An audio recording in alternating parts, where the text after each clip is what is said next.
ನಮಸ್ಕಾರ ವೀರೇಶ್ರೇ, ಚಿತ್ರಲೋಕದಿಂದ ಒಂದು ನನ್ನ ಬಂದು ಮಾತಾಡ್ತಾ ಇದ್ದೀರಿ, ಅದಕ್ಕೆ ಧನ್ಯವಾದಗಳು.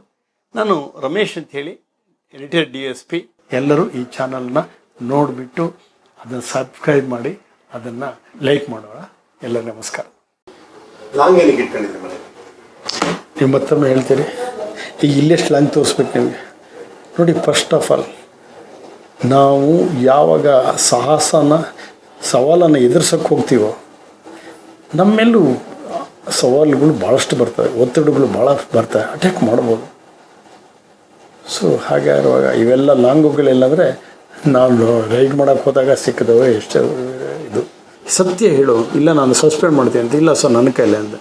ಆಮೇಲೆ ನಾನು ಸಸ್ಪೆಂಡ್ ಮಾಡಿದೆ. ಈಗ ವರ್ಜಿನ್ ಕನ್ಯೆಗೆ ರೇಪ್ ಆದರೆ ಏನಾಗುತ್ತೆ ಅದಾಯ್ತು ರೀ ನನಗೆ.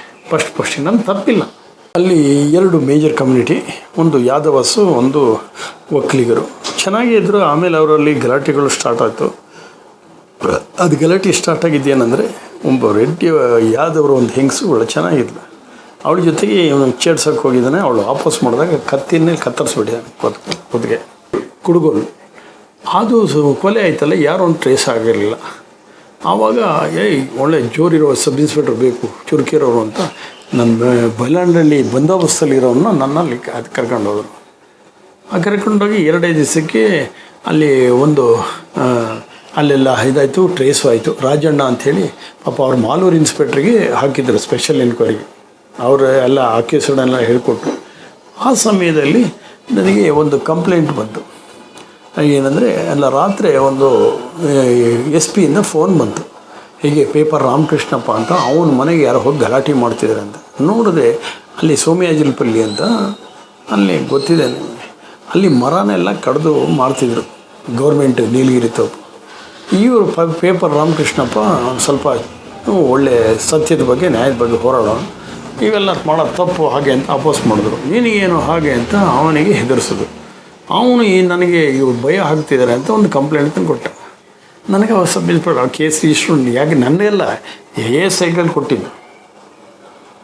ಆದರೆ ನನಗೆ ಗೊತ್ತಿಲ್ಲ, ಇದು ನಾನು ಅಲ್ಲಿಗೆ ಬಂದೋಬಸ್ತಿಗೆ ಹೋಗ್ಬೇಕಾದ್ರೆ ಇದರಲ್ಲಿದ್ದೆ, ಬಿಲಹಳ್ಳಿ ಬಂದರೆ ದಿನಾಗಲೂ ದಿಬ್ಬೂರಲ್ಲಿ ಬರ್ತಾರೆ ಬಂದೋಬಸ್ತಲ್ಲಿ. ಗಲಾಟೆ ಆಗಬಾರ್ದು ಅಂತ, ಅದು ಬಿಲಹಳ್ಳಿ ಟೈಮ್ ಗಲಾಟೆ ಆಗುತ್ತೆ, AC ವರ್ಸಸ್ ಇದು ಆ ಟೈಮ್ನಲ್ಲಿ. ನಾನು ಹೋಗ್ಬೇಕಾದ್ರೆ ಅವ್ರು ಕೊಟ್ಟಿದ್ದರು ಕಂಪ್ಲೇಂಟು. ಅವ್ರ ಕೇಸು ರಿಜಿಸ್ಟ್ರ್ ಮಾಡಿರಲಿಲ್ಲ, SI ಅವ್ರದ್ದು ಯಾರು ರಿಜಿಸ್ಟ್ರ್ ಮಾಡಿರಲಿಲ್ಲ. ಆವಾಗ ಈ ಮರ್ಡರ್ ಕೇಸ್ ಆಯಿತು, ಹೋದೆ. ಆಮೇಲೆ ಒಂದು 2 ದಿವಸಕ್ಕೆ ಅವ್ರು SP ಫೋನ್ ಮಾಡಿದ್ದರು. ನಾನು ಬಂದಿರಲಿ ಗೊತ್ತಿರಲಿಲ್ಲ. ಅವಾಗ ರಮೇಶ ಯಾವಾಗ ಬಂದೆ ಡ್ಯೂಟಿ? ಸರ್ ನಿನ್ನೆಯಿಂದ ಬಂದೆ ಅಂತ ಹೇಳಿದೆ. ಆಯಿತು ನೋಡಲ್ಲಿ ಪೇಪರ್ ರಾಮಕೃಷ್ಣಪ್ಪ ನನಗೆ ಹಿಂಗೆ ವೇಣುಗೋಪಾಲ್ ಅಂತ SP ಗಲಾಟೆ ಮಾಡ್ತಾರೆ ಅಂತ. ಹೋಗಿ ನೋಡಿದೆ, ಯಾರು ಸಿಕ್ಕಿಲ್ಲ. ಆಮೇಲೆ ಅವರಿಗೆಲ್ಲ ಧೈರ್ಯ ಹೇಳಿ ಬಂದೆ. ಆಮೇಲೆ ಅವರೆಲ್ಲ ಸ್ವಲ್ಪ ಇದು ಪ್ರಭಾವ ಬೀರಿಸ್ಬಿಟ್ಟು ಇನ್ಸ್ಪೆಕ್ಟ್ರಿಗೆ ಹೇಳಿದರು, ಅವರೆಲ್ಲ ರಾಜಿ ಆಗ್ತಾರೆ ಅಂತ. ನಾನು ಏನು ರಾಜಿ ಆದರೂ ನನ್ನ ಮುಂದೆ ಬರಲೇಬೇಕು ಸರ್ ಹಾಗೆ ಅಂತ ಹೇಳಿದೆ. ನನ್ನ ಮುಂದೆ ಬರಲೇ ಇಲ್ಲ. ಆ್ಯಕ್ಚುಲಿ ಅದು ಡಿಸೆಂಬರ್ 27ನೇ ತಾರೀಕು, ಇಲ್ಲೇ ಜ್ಞಾಪಕ ಇದೆ, 1997 ನಮ್ಮದು ಪೊಲೀಸ್ ಅಪರಾಧ ತಡೆ ಮಾಸಾಚರಣೆ ಅಂತ. ಸೊ ಆ ದಿವಸ ಅವನು ಮರ್ಡರ್ ಆಗಿದೆ. ಆಮೇಲೆ ಮಾರನೇ ದಿವಸ ಏನಾಯಿತು, ನನಗೆ ಒಬ್ಬ ಕಳ್ಳ ಸಿಕ್ಕಿದ್ದ, ಮುತ್ಯಾಲಪೇಟೆ ಅಂತ ಆಂಧ್ರದಿಂದ ಹೋಗಿ ರಿಕವರಿ ಮಾಡಿ ಸಂಜೆ ರಾತ್ರಿ ಒಂದು 12:30 ಸುಮಾರಿಗೆ ಸ್ಟೇಷನ್ ಶ್ರೀನಿವಾಸಪುರ ಬರ್ತೀನಿ. ಸಾಕಷ್ಟು ವ್ಯಾನ್ ನಿಂತುಬಿಟ್ಟಿದ್ದ. ಈ ವ್ಯಾನ್ ನಿಂತುಬಿಟ್ಟಿದ್ದಾವೆ. ಎಲ್ಲ ಆಫೀಸರ್ ಬಂದಿದ್ದಾರೆ. ಏನು ಕೇಳಿದ್ರೆ, ಪೇಪರ್ ರಾಮಕೃಷ್ಣಪ್ಪನ ಮರ್ಡರ್ ಆಗಿದೆ, ಅವನ ಬಾವಿಲಿ ಅವನ ಹೆಣ ಬಿದ್ದಿದೆ ಅಂತ. ಸೊ ನಾನು ಅವಾಗ ನಂದೇ ಅಂತ ತಪ್ಪಿಲ್ಲ, ತಲೆ ಕೆಡಿಸ್ಕೊಂಡಿಲ್ಲ, ಹಿಂಗಾಯ್ತಲ್ಲ ಹಾಗೆ ಅಂತ ಇದ್ದೆ. ಆಮೇಲೆ ಕೇಸ್ ರಿಜಿಸ್ಟರ್ ಮಾಡಬೇಕಲ್ಲ, ಎಲ್ಲಿದೆ ಕೇಸು ಅಂತ ಅದನ್ನು ಹುಡುಕಿಸಿ ನೋಡಿದ್ರೆ ಮೇಲೆ ತೆಗೆದಿಟ್ಟಿದ್ದಾರೆ. ಆ್ಯಕ್ಚುಲಿ ನನ್ನ ಕೈಲಿ ಕೇಸ್ ಕೊಟ್ಟಿಲ್ಲ. ಮಾರನೇ ಸಹ ನೋಡಿದ್ರೆ ಜನ ಎಲ್ಲ ಸ್ಟ್ರೈಕು ಸರಿ ಇಲ್ಲ ಅಂತ. ಆಮೇಲೆ ನನ್ನ ಮೇಲೆ ಅಲಿಗೇಷನ್ ಇರಲಿಲ್ಲ, ಪೊಲೀಸು ಮತ್ತು ಇನ್ಸ್ಪೆಕ್ಟ್ರ್ ಮೇಲೆ. ಅದು ಸಸ್ಪೆಂಡ್ ಮಾಡಬೇಕಲ್ಲ ಯಾರನ್ನ. ಎಲ್ಲ ಗಲಾಟೆ ಮಾಡಿದ್ರು. ಆಮೇಲೆ ಜಯಪ್ರಕಾಶ್ DIG ಬಂದ್ರಲ್ಲಿ. ಅವರು ನಮ್ಮ ಚಿಕ್ಕಮಗಳೂರು ಡಿಸ್ಟಿಕ್ ಬಂದರು. ಎಲ್ಲಿ ಮಾಡಿದೆ, ಯಾರ ಕೈಲಿ ಕಂಪ್ಲೇಂಟ್ ಕೊಟ್ಟಿದ್ದು? ನಾನು ಅವಾಗ ಬೆಸ್ಟ್ ಎಲ್ಲೆಂಡೋ ನನಗೆ ಕೊಟ್ಟಿದ್ದರು. ಬೆಸ್ಟ್ ಎಲ್ಲೆಂಡೋ ಸೀಟ್ ನಾನು ಸೀಲ್ ಮಾಡಿದ್ದು. ಪನಿಷ್ಮೆಂಟ್ ಯಾಕೆ ಎ ಎಸ್ ಐ ಕೊಡಬೇಕು, ರಿಟೈರ್ಡ್ ಆಗಿ ಹತ್ತಿರ ಇದ್ದಾರೆ ಅಂದರೆ ನನ್ನ ಕೈಲಿ ಕೊಟ್ಟಿದ್ದು ಕಂಪ್ಲೇಂಟ್. ಅದು ಜನ ಹೇಳಿದ್ದಾರೆ ಎ ಎಸ್ ಐ ಕೈಲಿ ಕೊಟ್ಟಿದ್ದೆ. ಸತ್ಯ ಹೇಳು ಯಾರ ಕೈಲಿ ಕೊಟ್ಟಿದ್ದು. ಎರಡನೇ ಸರಿ ಕೇಳಿದ್ರೆ ನನ್ನ ಕೈಲಿ ಸರ್ ಅಂದೆ. ಯಾವರು ಶೃಂಗೇರಿ ಅಂತ. ಹಂಗಾದ್ರೆ ಮಠದಲ್ಲಿ ನೀನು ಪೂಜೆ ಮಾಡ್ತಾ ಇರಬೇಕು, ಅದು ಬಿಟ್ಕೊಂಡು ಯಾಕೆ ಬಂದ್ರಿ ಹಾಗೆ ಅಂತ ತಮಾಷೆ. ಸತ್ಯ ಹೇಳು, ಇಲ್ಲ ನಾನು ಸಸ್ಪೆಂಡ್ ಮಾಡ್ತೀನಿ ಅಂತ. ಇಲ್ಲ ಸರ್ ನನ್ನ ಕೈಲೇ ಅಂದೆ. ಆಮೇಲೆ ನಾನು ಸಸ್ಪೆಂಡ್ ಮಾಡಿದೆ. ಆಮೇಲೆ ಅಕ್ಕಿಸೂಡೆಲ್ಲ ಅವ್ರಿಗೆ ಸರೆಂಡರ್ ಮಾಡ್ದಂಗೆ ಮಾಡಿ, ಅದು ಅಕ್ಕಿಸೂಡು ಬಿಡಿ ಅದ್ರ ಕತೆ. ನಾನೇ ಇದ್ದು ಬಿಟ್ಟರೆ ನಿಜವಾದ ಅಕ್ಕಿಸೂಡನ್ನು ಹಿಡಿದು ಚೆನ್ನಾಗಿ ಬೆಂಡೆತ್ತೀನಿ ಹಾಗೆ ಅಂಥೇಳಿ ನನ್ನನ್ನು ಸಸ್ಪೆಂಡ್ ಆಯಿತು. ಅದು ದೊಡ್ಡ ದೊಡ್ಡ ಕತೆಗಳು. ಎಷ್ಟು ದಿವಸ ಆಗಿದೆ? ನನಗೆ ಒಂದು 6-7 ದಿವಸ.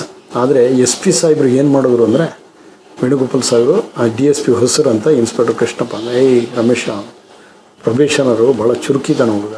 ಅವ್ನು ಡೆಸ್ಪ್ರೇಟ್ ಆಗಬಾರ್ದು. ಫಸ್ಟು ನನಗೆ ಸಸ್ಪೆಂಡ್ ಅಂದಕ್ಕೆ ಅವನಿಗೆ ಒಂದು ಜೀಪ್ ಕೊಟ್ಬಿಡಿ, ಅವನು ಹೆಂಡತಿ ಮಕ್ಳು ಕರ್ಕೊಂಡು ಎಲ್ಲಿ ಬೇಕಾದ್ರೆ ಟೂರ್ ಹೊಡಿಲಿ ಅಂತ. ನಾನು ಆವಾಗ ಮುಳಬಾಗಿಲು ಅಲ್ಲಿವರೆಗೂ ಹೋಗಿಲ್ಲ, ಪಂಚಲಿಂಗೇಶ್ವರ ಇವು ಎಲ್ಲ ಚಿಕ್ಕ ತಿರುಪತಿ ಇವೆಲ್ಲ ನೋಡೋಂಗಾಯ್ತು. ನನಗೆ ಒಂದು ಜೀಪ್ ಕೊಟ್ಬಿಟ್ರು.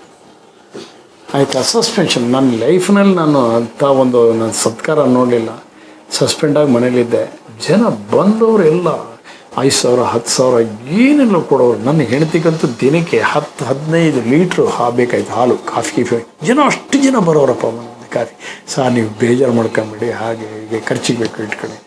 ನಿಜವಾಗೂ ಅನಿಸೋದು ವೀರೇಶ, ನಾವು ಒಳ್ಳೆತನದಲ್ಲಿದ್ದರೆ ಖಂಡಿತ ದೇವರು ಕೇಳುವ ನಾಲ್ಗೆಲ್ಲಿ ನಿಂತಿದ್ರು ಕೊಡೋ ಕೈಗೆ ಬರಲ್ಲ. ನಾವು ಕೇಳೋದೇ ಬೇಡ, ಅವರಾಗೆ ತಂದೆ ಇಟ್ಟೋದು. ನಾನು ನಿಜವಾಗ್ಲೂ ಭಾಳ ಲಾಭ ಏನಾಗಿದ್ದು ಅಂದರೆ ಅದೇ ಟೈಮ್. ಎಲ್ಲಿವರೆಗೆ ಏನು ಮಾಮೂಲು ಅಂತ ಕಡಿಮೆ ಏನಿದ್ರು ಬೇಡ್ತಾನೂ ಇರಲಿ, ಕೇಳ್ತಾನೂ ಇರಲಿಲ್ಲ. ಒಳ್ಳೇದಲ್ಲ. ಆದರೆ ಈಗ ವರ್ಜಿನ್ ಕನ್ಯೆಗೆ ರೇಪ್ ಆದರೆ ಏನಾಗುತ್ತೆ, ಅದಾಯ್ತು ರೀ ನನಗೆ. ಫಸ್ಟ್ ನನ್ನ ತಪ್ಪಿಲ್ಲ, ಅವರು ಕೊಲೆ ಮಾಡಿದವ್ರು ಯಾರು, ನನ್ನ ಕೇಸ್ ನನ್ನ ಕೈಲಿ ಕೊಟ್ಟಿಲ್ಲ. ಸೊ ಆಮೇಲೆ ವೇಣುಗೋಪಾಲ್ ಸಾಹೇಬರು IG ಕೈಲಿ ಮಾತಾಡಿದ್ರು, DIG ಕೈಲಿ. ಅವನು ಡೆಸ್ಪ್ರೇಟ್ ಆಗಿಬಿಡ್ತಾನೆ, ಒಳ್ಳೆ ಆಫೀಸರು ನನ್ನ ಇಡೀ ಡಿಸ್ಟಿಕ್ಕಲ್ಲಿ, ಅವನಿಗೆ ಹೆಂಗೆ ರಿವೋಕ್ ಮಾಡೋದು. ತಕ್ಷಣ ಅವರು ನೀವೊಂದು ಮೆಮೊ ಕೊಡಿ, ಜಸ್ಟ್ ನಾನು ಬರೆದು ಬಂದಿದ್ದೀನಿ, ಮೆಮೊ ಕೊಡಿ, ಅವ್ನು ಸರ್ವ್ ಮಾಡ್ಕೊಂಡೆ ಇದು ಮಾಡೋಕ್ಕಾಗಲ್ಲ. ನಾನು ಸರ್ವ್ ಮಾಡ್ಕೊಳ್ಳೋದು ನನ್ನ ತಪ್ಪಿಲ್ಲ. ಆಮೇಲೆ ಜಮೀಲ್ ಪಾಷಾ ಅಂತ ಅವನು ಕಳಿಸಿ ಅವರೇ ಬಂದು ನಮ್ಮ ಮನೆ ಎಲ್ಲೋ ಹೋಗಿದ್ದೆ. ನಾನು ಬರಲ್ಲವರಿಗೆ ಕಾದು ದೇವಸ್ಥಾನದಿಂದ ಒಂದು 8:00ವರೆಗೆ ನನಗೆ ಸಸ್ಪೆನ್ಷನ್ ರಿವೋಕು ಇದು ರಿಸೀವ್ ಮಾಡ್ಕೊಂಡಂಗೆ ಮಾಡಿ ರಿವೋಕು ಆವಾಗಲೇ ಮಾಡಿ ಕೊಟ್ಟರು. ಅಷ್ಟೊತ್ತಿಗೆ ಅಕ್ಕಿಸೂಡೆಲ್ಲ ಸೆಕ್ಯೂರ್ ಆಗಿದ್ದರು. ಏನು 5 ನಿಮಿಷದ ಒಳಗೆ ಅಪ್ಪ ಅಷ್ಟೊತ್ತಿಗೆ ಅಕ್ಕಿಸೂಡ್ ಸರ್. ನಾನು ಹಾಂ ಅಷ್ಟೇ ಅಲ್ಲ, ಸಸ್ಪೆಂಡ್ ಒಂದು 8 ದಿವಸದ ಹಿಂದೆ ಆದಂಗೆ ಆಗಿತ್ತು ಡಾಕ್ಯುಮೆಂಟ್ ಪ್ರಕಾರ ಅಷ್ಟೇ. ಅಲ್ಲ ಒಳ್ಳೆ SP ಗಳಿದ್ರಿ ಅಂತ. ಸೊ ಹಾಗೆ ಒಳ್ಳೆ ಕತೆ ಅದು. ಆಮೇಲೆ ಇದೊಂದು ಹಾಂ ಮತ್ತೆ ಸಸ್ಪೆನ್ಷನ್ ಆಗಿದ್ದು ಶಿಡ್ಲಘಟ್ಟದ್ದು. ಅದು ಶಿಡ್ಲಘಟ್ಟದ್ದು ಅದೇ ಹೇಳಿದ್ನಲ್ಲ. ಆ್ಯಕ್ಚುಲಿ ಅದೊಂದು ಕತೆ ಅಂದರೆ ನಾನು ಹೇಳಿದ್ನಲ್ಲ, ವೀರಪ್ಪನ್ನ ನಮ್ಮ ಡಾಕ್ಟರ್ ರಾಜ್ಕುಮಾರನ್ನ ಇದು ಮಾಡ್ಕೊಂಡು ಹೋದರು, ಕಿಡ್ನ್ಯಾಪು. 18/8/2000 ಇದು ಜ್ಞಾಪಕ ಇದೆ. ಅವತ್ತು ಏನು ಮಾಡಿದ್ರು, ಅಲ್ಲಿ ಮಿಲ್ಟ್ರಿ ವೆಂಕಟರಮಣ ನಾನು ಹೇಳಿದ್ನಲ್ಲ ಗ್ಯಾಮ್ಲಿಂಗ್ ರೇಡ್ ಮಾಡಿದ್ನಲ್ಲ, ಅವ್ನು ಕಾಯ್ತಾ ಇದ್ದ ಟೈಮ್. ಅವರೆಲ್ಲ ಕನ್ನಡ ಸಂಘ ಅಂತ ನೋಡಿ 24 ಗಂಟೆ ಸ್ಟ್ರೈಕು. ನಾನು ಅವ್ನು ಹೇಳಿದೆ 24 ಗಂಟೆ ಅಲ್ಲ 48 ಗಂಟೆ ಮಾಡ್ಸೋಕ್ಕೆ ಬಿಡ್ತೀನಿ. ಅದು ವೀರಪ್ಪನ ಬಿಡ್ತಾನ ರಾಜ್ಕುಮಾರ್ನ. ಇವೆಲ್ಲ ಪ್ರಶ್ನೆಗೆ ಅವ್ರು ಉತ್ತರ ಕೊಡಲ್ಲ ಬಿಡಿ, ಅವ್ರಿಗೇನು ಒಟ್ಟಿನಲ್ಲಿ ಬೆಂಕಿ ಹಾಕೋದಷ್ಟೇ ಕೆಲಸ. ಫಸ್ಟ್ ಡೇ ಆಯಿತು. 2ನೇ ಡೇ ಇದು 24 hours ಅಂತ ಹೇಳಿದ್ರಲ್ಲ, ಬೆಳಗ್ಗೆ ಸಾಯಂಕಾಲ ಎಲ್ಲ ರೋಲ್ ಕಾಲ್ ಅದೇ ಹೇಳಿದ್ನಲ್ಲ, ಎಲ್ಲ ಡ್ಯೂಟಿ ಕೊಡ್ತಾಯಿದ್ದೆ ಹೋಮ್ ಗಾರ್ಡ್ಸ್. ಅಷ್ಟೊತ್ತಿಗೆ ರಮೇಶ್ ಹೋಗೋ ಸಾರ್ ಅಲ್ಲಿ ಗಲಾಟೆ ಆಗ್ತಿದೆ ಅಂತೆ.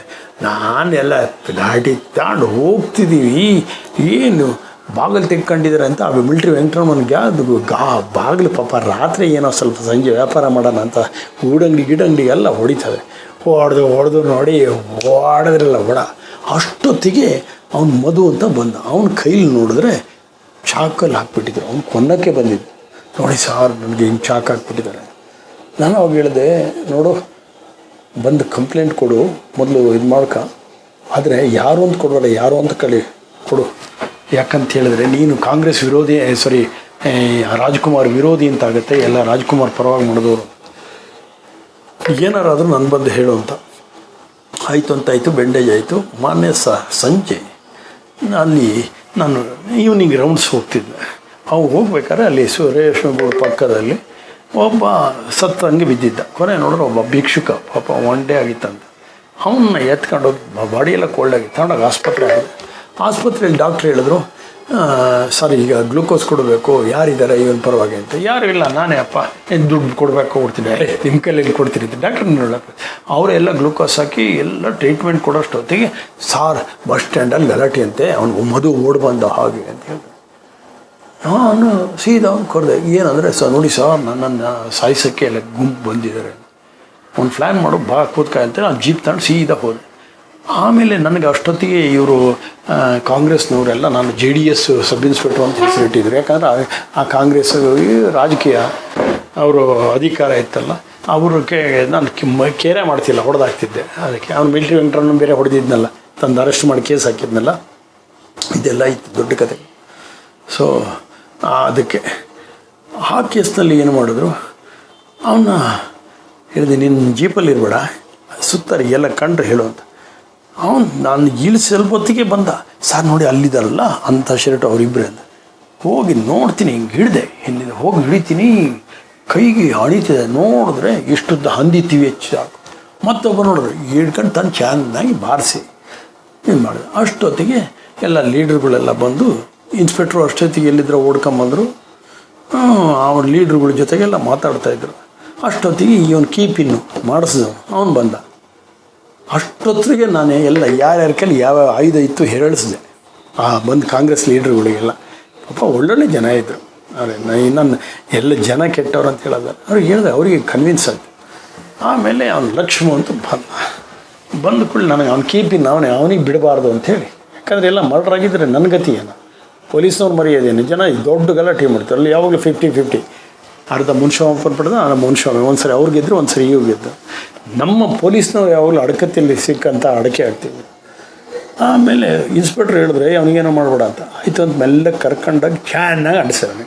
ಅವನು ಅಳ್ಕೊಳ್ತಾ ಮೂಗಲ್ಲಿ ರಕ್ತ ಎಲ್ಲ ಒಂದು ಹಿಂಗೆ ಬಂದ್ಬಿಟ್ಟ. ಆವಾಗ ಇನ್ಸ್ಪೆಕ್ಟ್ರು ಏನು ರಮೇಶ ಇದೆಲ್ಲ ಹೆಂಗೆ ಹೊಡೆದಿದ್ವಿ ಹಾಗೆ ಹೀಗೆ ಅಂತ ನಾನು ಹೇಳಿದೆ, ನೋಡಿ ಸರ್ ಇವನೇ ಬಿಡೋದು ಹಾಗೆ. ಅಷ್ಟೊತ್ತಿಗೆ ಆಯಿತು, ಇನ್ನೊಂದು ಯಾರೋ ಇಬ್ಬರು ಇದ್ದಾರೆ ಅಂತ ಗಲಾಟೆ ಮತ್ತೆ ಕರ್ಕೊಂಡು ಬರೋಕ್ಕೆ ಹೋದರೆ ಅಲ್ಲಿವರೆಗೆ ಪೊಲೀಸ್ ವಿಜಯ. ನಂತರ ನೋಡಿದ್ರೆ ಮಿಲ್ಟ್ರಿ ವೆಂಕಟರಮಣ ಅಲ್ಲೇ ತಂದು ಎಲ್ಲ ಕ್ಯಾಮ್ರಾ ತಂದು ಎಲ್ಲ ಶೂಟಿಂಗು. ನಾನು ಇನ್ಸ್ಪೆಕ್ಟ್ರಿಗೆ ಹೇಳಿದೆ, ಸರ್ ಇದೇನು ಸ್ಟೇಷನ್ನ, ಏನು ಶೂಟಿಂಗ್ ಪ್ಲೇಸ್? ರಮೇಶ ನೀನು ಹೋಗ್ಬಿಡು ಮನೆಗೆ, ಗಲಾಟೆ ಆಗಿಬಿಡುತ್ತೆ. ನಾನು ಹೇಳಿದೆ, ಸರ್ ಇದು ಪಿಸ್ತೂಲ್ ಇದೆ, ದೀಪಾವಳಿ ಪಿಸ್ತೂಲ್ ಅಲ್ಲ, 13 ರೌಂಡಿಗೆ 12 ರೌಂಡ್ ತುಂಬಿಸಿದ್ದೀನಿ, 11 ಜನ ಮುಂದಿಡ್ತೀನಿ, 12ನೇದು ಆಗಿಲ್ಲ ಅಂದರೆ ಇಲ್ಲಿ ಇಟ್ಕೊಳ್ತೀನಿ ಅಂದೆ. ಅಷ್ಟಿದೆ.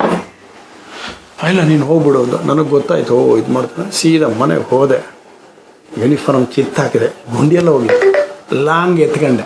ನಿಜವಾದ ಕತೆ. ಸುಳೆ ಮಗ ಬೋಳಿ ಮಗ ಏನೋ ಸಬ್ ಇನ್ಸ್ಪೆಕ್ಟ್ರ ರೌಡಿನ ಅಂತ ಹೇಳಿದ್ದೆ, ಕಡ್ದೇ ಬಿಡ್ತೀನಿ ಅಂತ ಬಂದ್ಬಿಟ್ಟೆಲ್ಲ ಅಂತ. ಅಷ್ಟೊತ್ತಿಗೆ ಆ ಮುನಿಯಪ್ಪ ಅಂತ ದಫೇದಾರ್ ಇವತ್ತು ಜ್ಞಾಪಕ ಮಾಡ್ಕೊಂಡು ಒಳ್ಳೇದು ಕೆಲಸ ಮಾಡೋದು ಬಂದ ನನ್ನ ಕಾಲು ಗಟ್ಟಿಯಾಗಿ ಹಿಡ್ಕೊಂಬಿಟ್ರು. ಸಾರ್ ನಮ್ಮ ಕೈಲಿ ಪೆನ್ನಿದೆ, ಗನ್ಗಿಂತ ಸರ್ ಎಫೆಕ್ಟಿವ್, ನೀವು ಹಿಂಗೆ ಕಡಿದ್ರೆ ಏನಾಗುತ್ತೆ, ನಿಮ್ಮ ಮೇಲೆ ಕೇಸ್ ರಿಜಿಸ್ಟರ್ ಆಗುತ್ತೆ, ನೋಡೋಣ ಸರ್ ನಾವು ಇಷ್ಟು ಜನ ಪೊಲೀಸರು ನಿಮ್ಮ ಜೊತೆಗೆ ಇರ್ತೀವಿ. ಆಮೇಲೆ ನನ್ನ ಸಂಧಾನ ಮಾಡಿ ಕರ್ಕೊಂಡು ಹೋದರು. ಬೆಳಗ್ಗೆ ನೋಡೋಕೆ ಹೋದರೆ SP ಬಂದರು. ನನ್ನನ್ನು SP ಆಫೀಸಿಗೆ ಹೋಗ್ತಾ ಇದೇ ಪ್ರಣಬ್ ಮೊಹಂತಿ ಸಾಹೇಬರು, ಪಾಪ ಅವ್ರದ್ದು ಏನು ತಪ್ಪಿಲ್ಲ, ಅವ್ರಿಗೆ ಮಿಸ್ಕೊಂಡು ಕೊನೆ ನೋಡಿದ್ರೆ ಅಲ್ಲಿ ಸ್ಟೇಷನ್ ಮುಂದೆ ನಾನು ಹೊಡೆದಿದ್ನಲ್ಲ ಅವ್ರನ್ನೆಲ್ಲ ಆಸ್ಪತ್ರೆಗೆ ಅಡ್ಮಿಟ್ ಮಾಡಿದರು. ಆಯಿತಾ, ಆಸ್ಪತ್ರೆಗೆ ಅಡ್ಮಿಟ್ ಮಾಡಿದ್ರು ಅವ್ರನ್ನ. ಅವನು ಕತೆಗಳು ತಮಾಷೆ ಅಂದರೆ, ಅಲ್ಲಿ ಆ್ಯಕ್ಸಿಡೆಂಟ್ ಒಂದಾಗಿತ್ತು, ಅಲ್ಲಿ ಒಂದಷ್ಟು ಜನ ಸೇರಿದರು. ಎಲ್ಲ ನೋಡಿದ್ರು, ಜನರು ಇವನು ರಮೇಶ್ ಸಬ್ ಇನ್ಸ್ಪೆಕ್ಟ್ರ್ ವಿರುದ್ಧ ಇವರೆಲ್ಲ ಇಷ್ಟು ಜನ ಒಟ್ಟಾಗಿದ್ದಾರೆ ಅಂತ ನಮ್ಮ ಬಗ್ಗೆ ಎಲ್ಲ ಕತೆ ಕೊಟ್ಟರು. ಕೊನೆಗೆ ಯಾವನೋ ಒಬ್ಬ SC ಒಂದು ಕೈ ಮುರಿದೋಗಿತ್ತು, ನಾನೇ ಹೊಡೆದು ಹಾಕಿದ್ದೆ ಅಂತ ಹೇಳಿ ಮಾಡಿ ಸೀದಾ SP ತುಂಬ ಕಳಿಸಿ. SP ಅಲ್ಲಿ ನಾನು 6 ಗಂಟೆಗೆ ಅಲ್ಲೇ ಇದ್ದೆ. ಏನು ರಮೇಶ ಏನಾಯಿತು ಕೇಳಿದೆ. ನಾನೆಲ್ಲ ಕತೆ ಹೇಳಿದೆ. ಸತ್ತಿದ್ರೆ ನೀನು ಸತ್ತಿದ್ರೆ ಏನು ಮಾಡೋದು, ಅವ್ನು ಸತ್ತಿದ್ರೆ ಒಂದು UDR ಮಾಡೋದು. ಸರ್ ನಮ್ಮ ಅಣ್ಣ ತಮ್ಮ ಸತ್ತಿದ್ರೆ ಹಂಗೆ ಹೇಳೋಕ್ಕಾಗತ್ತಾ? ಹಾಗಲ್ಲಪ್ಪ, ನೀನೊಬ್ಬ ಪೊಲೀಸ್ ಅಧಿಕಾರಿ, ನೀನು ಸತ್ತರೆ ಎಷ್ಟು ಲಾಸ್ ಸರ್ಕಾರಕ್ಕೆ ಅಂತೆಲ್ಲ ಹೇಳಿ. ಆಮೇಲೆ ನೀನು ಇಲ್ಲೇ ಇದ್ಬಿಡು ಆಫೀಸಲ್ಲಿ ಅಂತೇಳಿ. ಕೊನೆ ನೋಡಿದ್ರೆ ನನ್ನನ್ನು ಅಲ್ಲಿ 2ನೇ ಸರಿ ಸಸ್ಪೆಂಡ್ ಮಾಡಿ ಆಫೀಸಿಗೆ ಹಾಕ್ಕೊಂಡು ಅಲ್ಲೇ ರಿವೋಕ್ ಮಾಡಿ, ಅದು ಹಾಗೆ ಸಸ್ಪೆಂಡ್ ಆಗಿ ಮಾಡಿ ರಿವೋಕ್ ಮಾಡಂಗೆ ಆಫೀಸಲ್ಲಿ ಹಾಕೊಂಡು ಅಲ್ಲಿ ಅವ್ರ ಐಡಿಯಾ ಏನಿತ್ತು ಪಾಪ SP ಸಾಹೇಬ್ರದ್ದೆಲ್ಲ. ನಾನು ಕೋಲಾರ ಅವಿಭಾಜ್ಯದ ಚಿಂತಾಮಣಿ ಬಂದು ಬಸ್ಸಲ್ಲಿ ಬರ್ಬೇಕು, 52 ಕಿಲೋಮೀಟ್ರು. ಶಿಡ್ಲಘಟ್ಟ ಹೋಗ್ಬೇಕಾದ್ರೆ ರೌಡಿಗಳು ಬಂದು ನನ್ನ ಪಕ್ಕದಲ್ಲಿ ಕೂತ್ಕೊಂಡು ನನಗೆ ರೇಗಿಸ್ಬೇಕು ಅಂತ. ನನಗೆ ಅವಾಗ ಕಾರು ಏನೂ ಇರಲಿಲ್ಲ, ಟೂ ವೀಲರು ಇರಲಿಲ್ಲ. ಕೊನೆ ಪಾಪ ನಮ್ಮ ಮುನಿಯಪ್ಪನ ಟೂ ವೀಲರ್ ಸ್ಕೂಟ್ರ್ ತಗೊಂಡು ಸುಮಾರು ದಿವಸ ಓಡಿದೆ. ಸೊ ಆವಾಗ ಇನ್ನೊಂದು ಕವನ ಬರೆದಿದ್ದೆ ನಾನು. ಹೆಂಗಂದರೆ ನಾನು ಕೋಲಾರಿಂದ ಅದೇ ನಮ್ಮದು ಜುಲೈ 25 ಯಾವುದು ಹೇಳಿ ಕಾರ್ಗಿಲ್ ವಿಜಯ ದಿವಸ, ಆಗ ಅಲ್ಲಿ ಇದು ಮಾಡಿದೆ. ಬಂದು ಬಸ್ಸಲ್ಲಿ ಕೋಲಾರಿಂದ ಚಿಂತಾಮಣಿ ಬಂದೆ. ಆದರೆ ಚಿಂತಾಮಣಿ ಜನ ಎಂದೂ ನಾನು ಬಸ್ಸಲ್ಲಿ ಬಿಡೋಕ್ಕೆ ಬಂದಿಲ್ಲ. ದಿನ ಒಂದು ಕಾರಲ್ಲಿ ಡ್ರಾಪ್ ಮಾಡೋರು. ಅಲ್ಲಿ ಬಂದು ಸಂಗೀತ ಥಿಯೇಟ್ರ್ ಅಂತ ಅಲ್ಲಿ ಇಳಿದು ಅಲ್ಲಿಂದ ಮನೆಗೆ ಹೋಗ್ತಾಯಿದ್ದೆ. ಮನೆಗೆ ಹೋಗುವಾಗ ಎಷ್ಟು ಖುಷಿ ಅನಿಸ್ತು ಅಂದರೆ 16 ವರ್ಷದ ಒಳಗಿನ ಹುಡುಗರು ಕಾರ್ಗಿಲ್ ಜೈ ಭಾರತ್ ಮಾತಕ್ಕೆ ಅಂತ ಹೋಗ್ತಿದ್ರು. ಕಣ್ಣಲ್ಲಿ ಆನಂದ ಬಾಷ್ಪ ಬಂತು. ನೀವು ಮತ್ತೊಮ್ಮೆ ಹೇಳ್ತೀರಿ, ಈಗ ಇಲ್ಲೆಷ್ಟು ಲಾಂಗ್ ತೋರಿಸ್ಬೇಕು ನಿಮಗೆ ನೋಡಿ. ಫಸ್ಟ್ ಆಫ್ ಆಲ್ ನಾವು ಯಾವಾಗ ಸವಾಲನ್ನು ಎದುರ್ಸೋಕ್ಕೆ ಹೋಗ್ತೀವೋ ನಮ್ಮೆಲ್ಲೂ ಸವಾಲುಗಳು ಭಾಳಷ್ಟು ಬರ್ತವೆ, ಒತ್ತಡಗಳು ಭಾಳ ಬರ್ತವೆ, ಅಟ್ಯಾಕ್ ಮಾಡ್ಬೋದು. ಸೊ ಹಾಗೆ ಇರುವಾಗ ಇವೆಲ್ಲ ಲಾಂಗುಗಳೆಲ್ಲಂದರೆ ನಾನು ರೈಡ್ ಮಾಡೋಕ್ಕೆ ಹೋದಾಗ ಸಿಕ್ಕಿದವೆ ಎಷ್ಟೇ ಇದು. ಸೊ